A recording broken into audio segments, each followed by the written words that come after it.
So good evening, everyone.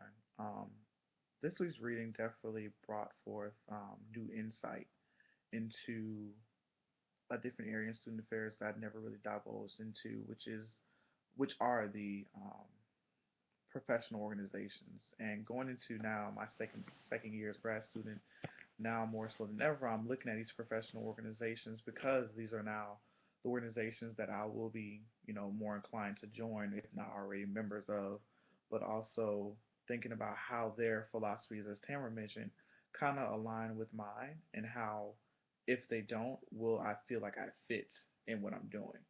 And as a professional, especially in student affairs, fit is always a concern and always a question. Will I fit here? Will the student fit here? Will this student theory fit this situation for this student? Fit is a big question. It's an overarching question that we always encounter whenever we do work. So thinking about that fit factor and thinking about as if my values don't fit with this organization, or if it doesn't fit with this office, will things work out smoothly? Um, Looking back on the reading, I definitely noticed that women, in when they became included in education, were concerned about their fit in higher education. They were concerned about how they were perceived, even in the progressive era, which talks about in the reading. It discusses how women also had to reconcile other notions embedded in the definition of professionalism. So even they were concerned about being a professional and how professionalism looked towards them being women, because they were surrounded predominantly in a man's world. So they were concerned about fit and how their image fit professionalism, but also how they can serve their students, which were the women. So looking at that, I noticed how the women had to reconcile who they were and create this new form of identity which worked for them, so that they could fit into the realm of academia in the way that they knew how. Um, Also, I've been looking at into how myself professionally and my goals and ideas fit into the values of the institutions I've been to previously, and how those institutions' goals and values have fit with me and are aligned with myself.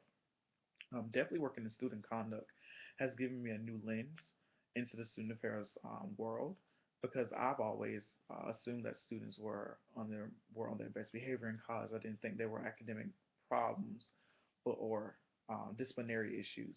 But now I see there are more issues that need to be examined. And for my mindset, I've always seen that students respond better not to reactive approach, but to a proactive approach. And I've always been hesitant to go into areas that I've seen or that I thought were reactive, because I didn't see the benefit of that. Like for example, when I was a biology major in undergrad, I wanted to go into medicine. But then as I started going to the track, I realized that I really didn't care about being reactive or tertiary care, where you could have saved this person had you just educated them and gave them preventative measures so that you wouldn't have to see them in this position. So that was when I had the light bulb go off, that I was more concerned about preventative or an education and awareness more so than reactive approach and dealing with the aftermath. So my values have aligned differently with student conduct, because I didn't see that aspect as being beneficial. But now working with those students, working with my supervisor, I see how student conduct is a necessity on college campuses, and how it's a necessity for certain students who may have fallen by the wayside, as one would say, or has made a impact on their life that is severe. Um, and how that conversations with the conduct officer or judicial officer or whatever it may have you has been beneficial to the student, and how that conversation can lead to future um, actions that are not as bad or bad at all. Um, and then also going into my experiences at other institutions and how they deal with different things, and how their image is concerned about, or how their, I should say, institutional values concern um, developing the student more so, not on a consequence basis, or not giving them sanctions or such, but developing them and giving them a different approach or a different way of thinking, so that they can go about thinking how would they have respond differently, or how they will respond differently if this situation occurs again. So definitely over my previous internship, working with students and working with a different institution where I got a chance to think differently and to see how an institution can operate without certain rules or regulations, and I see how they develop that student without those limitations. You can see how there are some institutional values that are right for an institution and how some are right for another institution, how some won't fit at another institution or why I will fit at this one. So to see that and see the diversity of those two institutions have developed me and to help me develop into new or newer ideals or personal values that I've seen that will benefit our students in the future. Um, and even looking at NASPA's principles of good of good practice, they harp on many of my ethical and professional values, such as building supported and inclusive communities.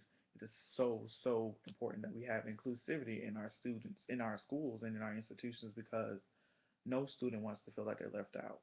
And to make sure that we include and we hear and validate what the student is saying, what they're doing, is integral to our work, is integral to us as professionals too, because we want to be validated as well.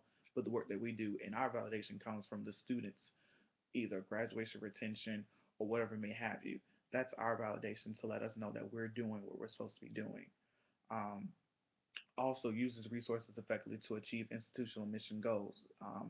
NASPA also touches on how we should go about using those resources and allocating those resources to every student so that they know that they are available, so that every student has the opportunity to be successful. I do agree with Tamara that we do sometimes look at the dues more so than we look at the institutional or look at the values and ethics of the association that we are a part of.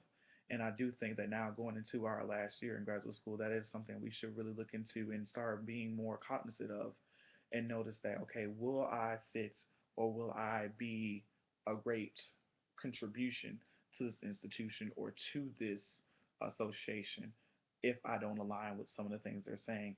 And if I don't, how will that affect me? Will it affect me? And what should I go about doing to change that mindset or to keep the same mindset I have and just not look at any other places that have this um, that has something I don't like. But I do agree that we should start looking at that. And I also think that as professionals, we should begin to question whether or not, if we don't agree with something, what does that say to our students? Should we tell our students to rebuttal when they don't agree with something, or like you said before, pick and choose your battles? Will this lose my job? Will I lose my job because of this, or will I won't lose my job because of this? What is the right fight to do? What is the right fight to actually take on, and what should I just let go? But that's hard because now you have to pick and choose what you will stand up for and what you won't stand for. And I definitely think that'll be a fine line. And I think that grows as a professional that you will learn and develop those skills and develop that mindset of knowing what to do and what not to do and how you should align those different thoughts.